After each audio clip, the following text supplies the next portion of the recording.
Let's make another material using the maps we've downloaded. I'm gonna create a Corona material. Go to Diffuse, Corona bitmap. Let's find a brick. It's here. Regular 2K. There are many here. I will choose the first color variation. Color variation 1. It's here. It's applied. Let me apply this here.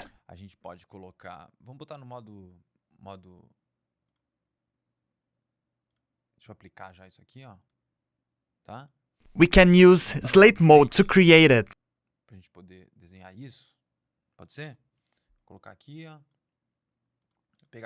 And I will take the material.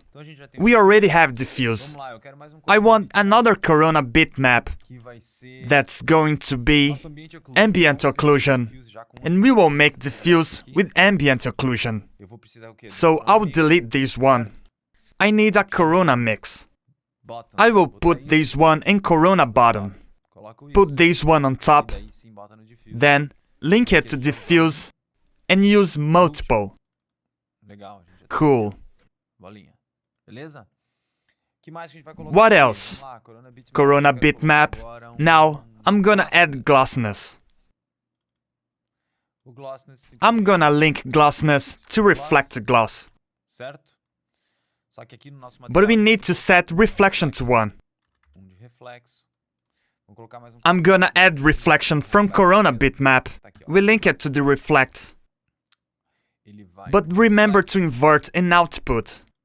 Let's add a normal bump. And here, link it to normal bump. And I'm gonna add Corona bitmap to normal bump. Link it to bump.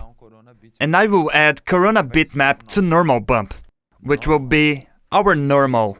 And this one here, I add to normal. So, we are creating the material. Remember that we need to go to Corona normal and add gamma and flip in green. And there's another map we can add, because this deserves a displacement. It's here. I'm gonna use it in TIFF.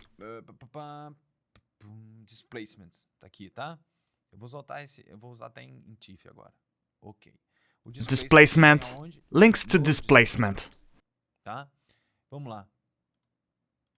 Here's the material. I will preview it. Take a look. It looks awesome. And displacement makes a lot of sense for this one. If we change it to compact, we can notice the difference it makes.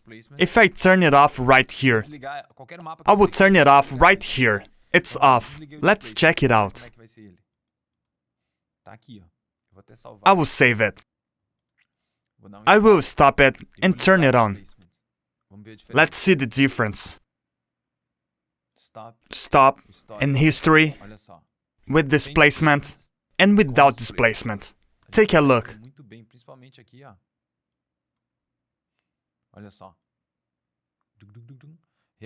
You can see the mesh extrusion. We can notice the displacement. If we exaggerate, I will set the max level to 3. Just be careful of the distance.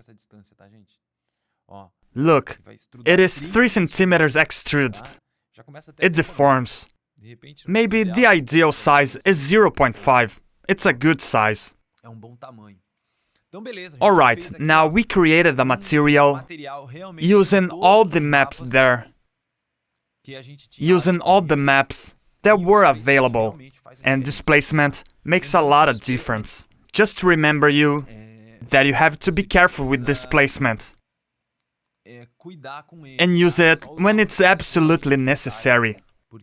Because it uses a lot of RAM. And needs rendering time. So you can't use it a lot. Because there's no computer that runs a fast render when there's a lot of displacement. So be careful with that.